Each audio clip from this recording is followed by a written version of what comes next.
Hi, I'm Wilhelm.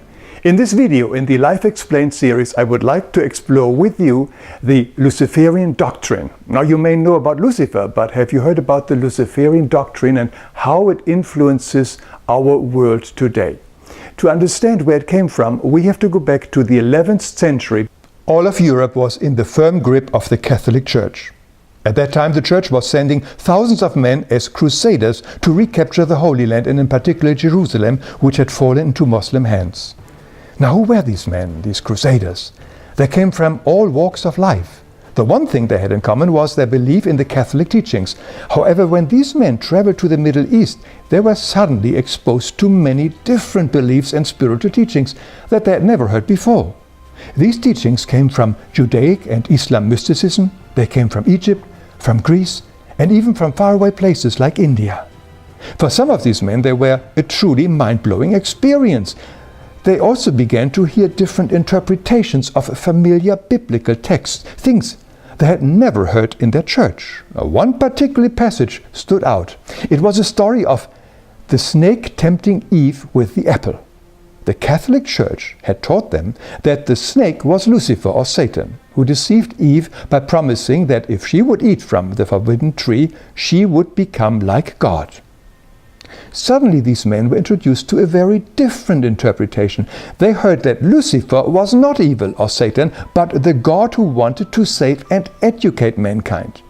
In truth, they called him the Lightbringer, the real God, and that Yahweh, or Adonai in the Bible, was in actuality the devil, the suppressor of mankind, because he didn't want Eve and Adam to know their true identity. This teaching became the famous Luciferian doctrine. Now, when these men returned home from the Holy Land, they continued talking about these new ideas and interpretations. But they knew they could only do so under strictest secrecy, as the Church would torture and kill anybody who would question or challenge their teachings and authority. This eventually led to the birth of many secret societies, most famously the Templars, the Rosicrucian, and the various Masonic orders. These very mixed teachings from many different occult traditions were secretly studied, eventually enwrapped in rituals, and protected by gruesome and blood-curdling oaths that the members had to swear to ensure secrecy. But everything changed in the year 1888, when the founder of the Theosophical Society, Madame Blavatsky, made most of these teachings public in her famous book, The Secret Doctrine, which she spiced up with some of her own fanciful imaginations. Central to Madame Blavatsky's teaching was the Luciferian doctrine. The first edition of her book stated that Lucifer is the only God for our planet. No surprise that her magazine was also called Lucifer.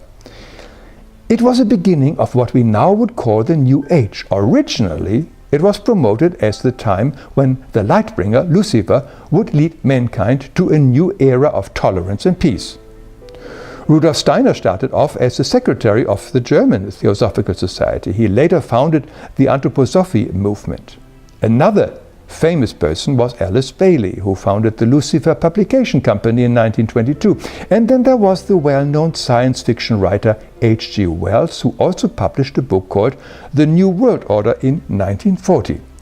With this book, he promoted a world government and a secular world religion. Other important figures were Annie Besant and Charles Leadbeater, who thought that they had found the future world teacher in a 14-year-old Hindu boy called Krishnamurti. However, this did not work out as planned. Krishnamurti eventually dissolved the entire organization. So the Luciferian doctrine is not only central to members of highest degrees in some elite Masonic circles, but also expressed in several New Age teachings of today. Let's look how this doctrine influences our life. Here we have the planet Earth, where according to the Luciferian doctrine, the worldly affairs are ruled by the Lord Lucifer. Now, as spiritual beings, we come from the spiritual worlds to incarnate for a very short lifespan here on Earth. Most of us do it to clear up past karma, or eventually return to a higher spiritual sphere, or return even to our spiritual home from where we all came. But if we forget who we are, or don't believe in life before or after death, we can easily be tempted to dedicate our life to accumulation of riches, power, fame, and other stuff that makes us important and special. We might even fall for some New Age guru teachings promising unbridled riches and abundance. Our purpose here is to develop the kingdom within and not the kingdom without. But if we want worldly riches, our god and orientation would naturally be this guy here, Lucifer, the only god of our planet, as Madame Blavatsky put it. He rules the worldly affairs, and with him many heads of politics, military, finance, and industry. But it does come with a hefty price. Anybody who aligns himself with this god of the world to obtain riches, power, fame, and so on, enters a Faustian bargain. Chances are they will become his servant after their physical death. Such energies are never given for free. Now, in addition, the Luciferian doctrine also states that we are God, which is also a very popular belief among some New Age teachings. The danger is that when we think we are God, we are convinced we can get away with anything. We feel that we are only accountable for our actions to ourselves. In other words, we could harm or even kill somebody and justify it with something that simply had to be done, without any guilt or remorse, and totally ignoring that such an action has created an enormous karma for our soul. Somebody who thinks he is God does not feel accountable to anybody else except himself. Now finally, let's look around this world and see how powerful the Luciferian influence already is.